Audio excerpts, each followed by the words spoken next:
How did you discover that you had a talent for playing the guitar? I didn't really discover. All I knew is that I loved to play, and I could never play enough. And when I first went to the stage, something happened to me and something happened to the audience, and it was good.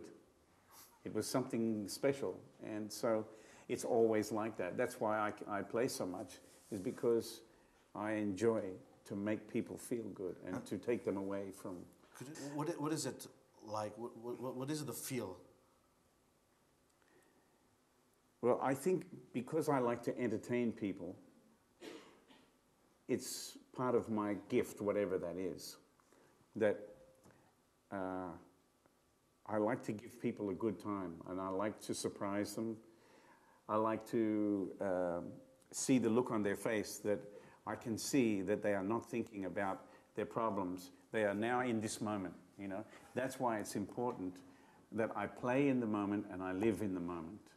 Because, you know, you can make 100 live recordings and 100 live in concert DVDs, and it's still not as good as when you are there in that moment. And that's what's so magical about it. You always live for those moments.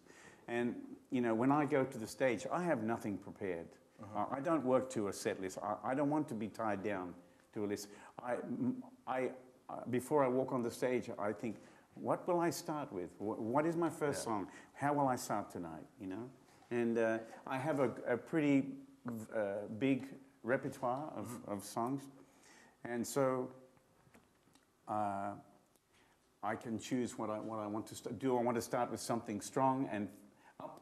Or do I want to start with a slow song and be a bit more gentle, you know? Every night I have to feel what it is that I want to do. Because music is all about feeling. It's about emotions. That's what it's about. It's not about the technique. The technique has to be there so you can express your emotions. But the technique is invisible. And I am not the star. The music is the star. That's how I look at it. My songs are the stars of my show. When you stand on a stage facing the audience, playing, what's going on in your mind? I'm trying to play the best I can. Absolutely. With every ounce of my energy, I'm concentrating to play as best I can.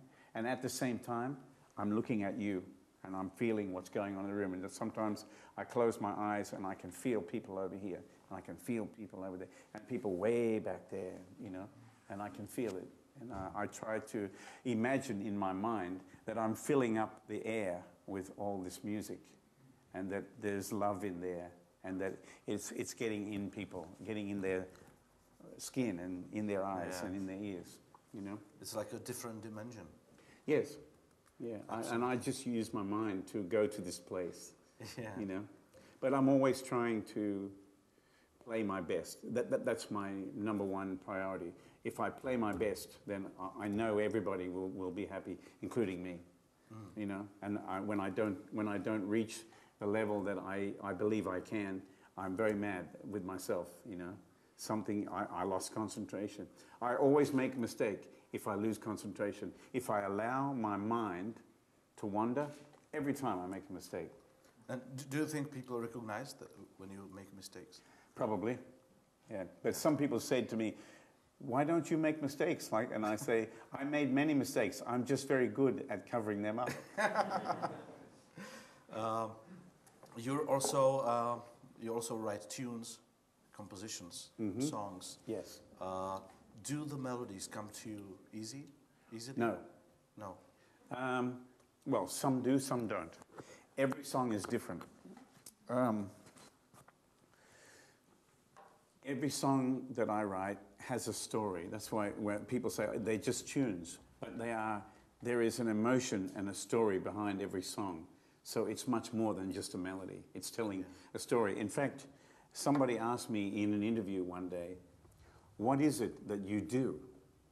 And before I thought about it, out my mouth came these words. I tell stories without words. And that's what I try to do. I try to create a story, an emotion for the listener to take the listener on a musical a journey. But I have a quality control that I have developed over the years through listening to great songs. If you want to be a good songwriter, it doesn't matter whether you play the guitar or whether you play the piccolo or the drum or what, it doesn't matter. If you want to be a good songwriter, then you better listen to good songwriters and steal everything you possibly can. Yeah. Learn as much as you can from the great songwriters. People think, because I'm a guitar player, that I listen only to guitar players, and it's so not true. Wow. I listen to singers and songwriters, because I'm not so interested in guitar players, to be truth. I'm not so interested. Who can play better than Django Reinhardt? Nobody. You know, who can play like Larry Carlton? Nobody, only Larry Carlton. Who can play better than George Benson? Nobody. You know, I listen to the greats. I also listen to every little demo tape that people give me. I listen to everybody. But for me, if I want to be moved, then I listen to great songwriting. And the people I listen to are Elton John, Stevie Wonder, Billy Joel, James Taylor, Bonnie Raitt, so many. John Mayer, I love very much, Eric Clapton.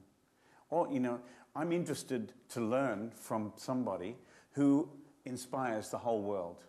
You know, when Eric Clapton wrote Tears in Heaven, he inspired the whole world. Everybody wanted to sing that song. Everybody wanted to hear that song. But if you listen to, okay, we all know that it has a beautiful message, but listen how beautifully it's written. That's what I listen for, how beautifully that song is written. And do you know, it's very difficult to write something simple and good. It's very difficult. It's easy to write a bunch of notes and put a bunch of chords around and make it all sound great. Wow! But to do something that touches deep in here, that's difficult. And that's where I like to go. I'm always trying to do that. To say as much as I can with as little as I can. And make it a soulful experience. So I'm a songwriter who loves to play the guitar, who loves to entertain people and tell stories. That's what I think.